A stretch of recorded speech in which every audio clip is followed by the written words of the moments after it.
Good evening, Nate the Forester here. How are y'all doing? Want to make another semi-short video today. Gotten a couple questions on how I do fuel lines on my Mccullochs. I alluded to in a couple other videos that I use a through tank barb fitting and then Tygon for my fuel lines, and today I was going to show y'all exactly how I did that on this 510 that I'm working on. What fuel line I use, what hose barb fitting. Like I said, it's a much better solution I found because most of y'all are probably using this. Well, most of y'all found out with ethanol fuels, or ethanol in today's fuels, even if it's non-ethanol fuel, sometimes unfortunately it's getting pumped or used in the same tanks as some ethanol fuel, so we'll have some in it, and these are getting hard, and you'll have air leaks. Won't be able to pull fuel because it'll be sucking air. This one was in this 510, and from what I can understand, as pliable as it is, it's never had ethanol run through it. Whereas this one came out of another saw of mine, and you can see just how rigid. It's almost like true plastic, where if you bend it hard enough, it's going to pop, it's going to break. That and it loses its elasticity around the filter, so you'll suck in contaminants, and it'll also lose its elasticity to hold around the fuel inlet on the carb. That's why you'll eventually it'll start sucking air instead of fuel, cause you, or it could do both, cause you to run lean, or it could cause a no start, no run situation. So today I was going to show y'all what I do, since most stations around me, I haven't found one reasonably close to me that sells non-ethanol. So I run ethanol on all my saws. Typically, if I'm not running them for a while, I will drain the tank and then run it till it's empty. But even then, these fuel lines don't hold up. The carb kits now have the diaphragms that are made for ethanol, so typically those will be okay as long as you run all the ethanol out. But fuel lines still ain't holding up. So throw that in the trash. So that's it. Back on our 510 Mcculloch. See if I can get this to come in for you. This is the barb fitting that I use. I get it off of Amazon. It's a Chinese product. It is a Joyway 1-piece 1/4 inch hose barb through fitting. That's what it comes in the packaging. It's got 2 washers, 1 nut, and then there's a cast-in nut on the barb for your other side. The way I do this is, if I can get the whole fuel line out in one piece, sometimes you can, sometimes they're so hard that you honestly can't even get them out in one piece, you have to cut them. What I'll do is, this side of the hose barb fitting, I'll put on the inside of the tank. This side, I'll put on the side of the tank closest to the carburetor. That way I'm able to tighten it up with this nut on the outside. Typically, once you get it started and get pretty close, it won't spin. This side won't spin on you. It'll once it bites in, it holds pretty well. And for as far as fuel line, I use Tygon, mainly online stuff. Oregon, honestly, whoever I can find cheapest through. I haven't found any that have honestly gotten hard on me using ethanol. Typically use 5/16. What works well over these larger barb fittings. I said it's a 1/4 inch through, so it's plenty big compared to the Mcculloch fitting. Or, I mean, you see the size of that hole, you see the size of that one, so it'll flow plenty of fuel. If you needed any more, you could run a drill bit through this and get a little bit more out of it, but I haven't found an issue with it. As far as filters, these little guys typically I use on the 50cc saws up through the 70s. After that, I typically step up to a larger Husqvarna filter.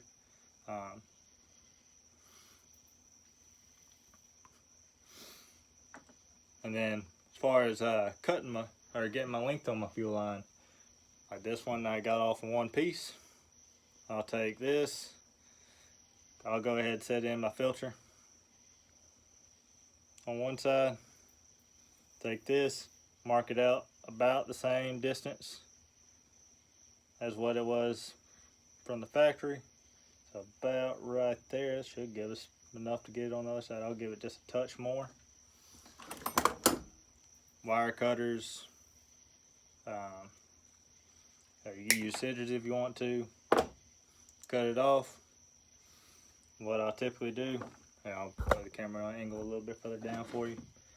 So I'll typically go ahead, put the filter on to the fuel hose, tag on, put it on the barb fitting. I mean, you could put oil, you could put BB blaster on that to get it slide on a little bit easier. I typically don't have a problem with it. Grab a washer. I'll go ahead and stick this side in the tank first. So I'll try to show you all the best I can.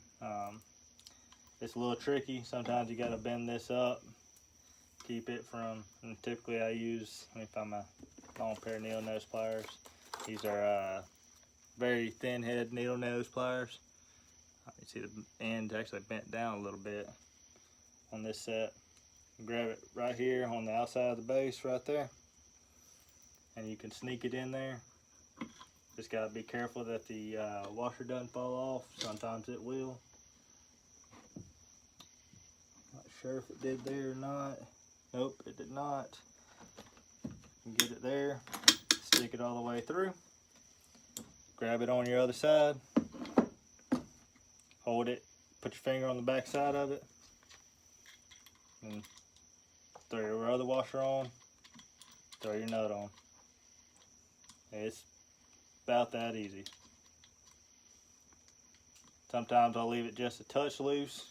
I'll go ahead, put my fuel or tank side in it, get it in position, and it'll be right down there in the bottom where the factory one was.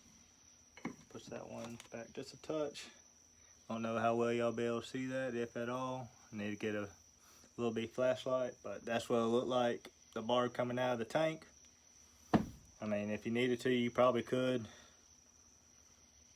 trim this side down just a little bit to get a little more clearance between the carb and the end of the barb fitting. I'll take a pair of pliers, or if I actually got the right size here, I'm not sure if I do. Typically I just take a set of needle nose to it. I don't think I have the right plier for it, or wrench for it, sorry, not pliers. Take my needle nose, just put this sucker down. Like I said, once it bites in on the back side, it typically won't come back out. And you can do this with the carb on. And that's it. Now you got a fuel line, improved fuel filter. Then if you have any problems, you can replace either side of the line, and it'll withstand ethanol. And that's it for the other side. Do the same thing. If you can get yours out, then it'll still be pliable. Like I said, this one's about the same, about the right length for the other side anyways, so it'll be perfect for it. So that's how I do my fuel lines on these 10 series carb or 10 series saws, all the way up to from 54 cc's like your 1010s, Pro Mac 1010s, Super 1010s, 110, 210, 310s, all them, to the 70 cc's, the 410, 510, 610, 710, 700, Super Pro 70. I don't know if I'm missing any on there.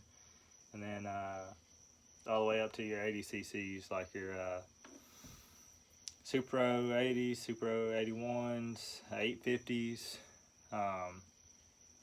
800s, 805s,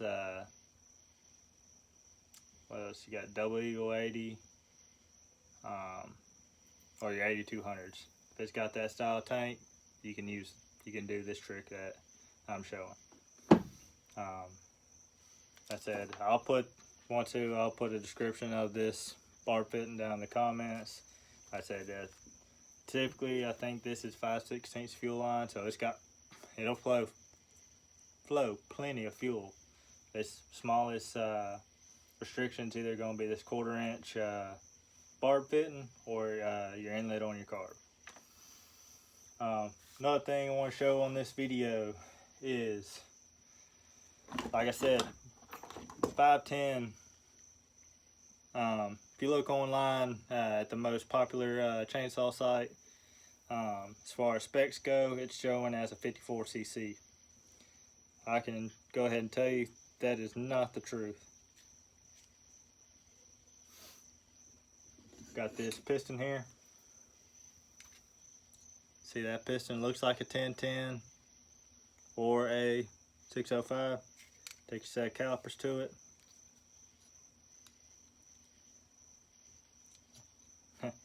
If I got them in inches.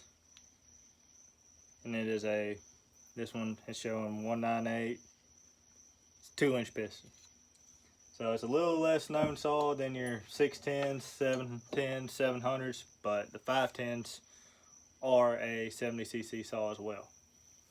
I haven't run them up against my 700 yet, or the 710 I will be building, so I don't know how they compare in performance.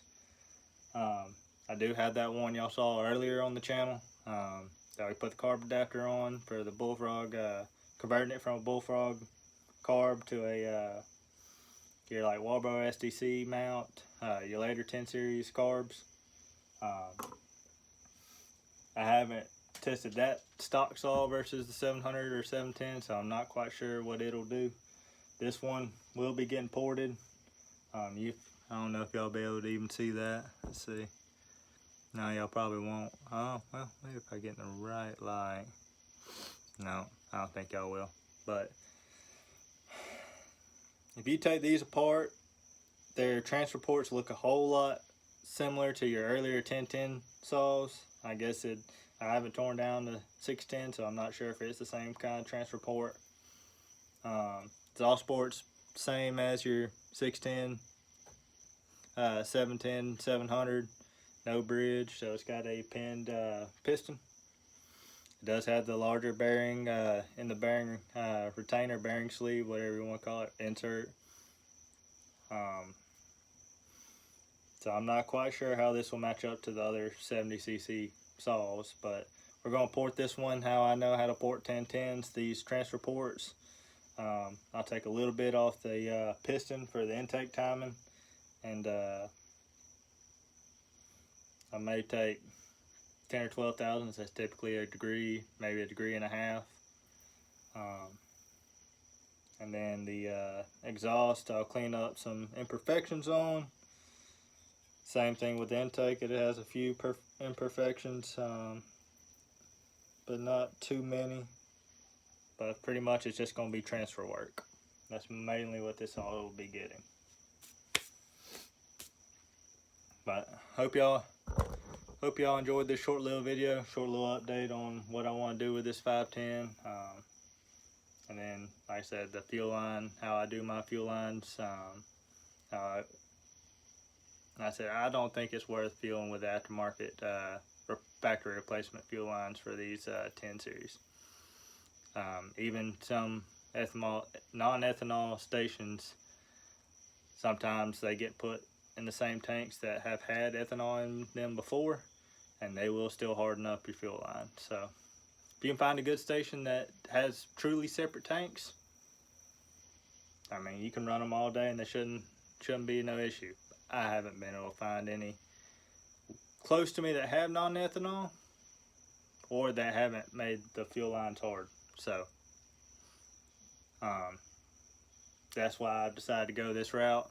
It's worked worked for me for multiple different saws, and I hope it, if you decide to go this route, like I said, it's pretty simple, pretty cheap. So it's about the same cost as buying a aftermarket stock replacement. But anyways, short little video update, and I'm probably going to start porting this cylinder in just a little while after I clean it up some. Then I'll start cleaning up the rest of the body, the lower tank half, and then we'll start putting it back together. Hope y'all enjoyed this, and hope y'all have a great week. Thanks, y'all.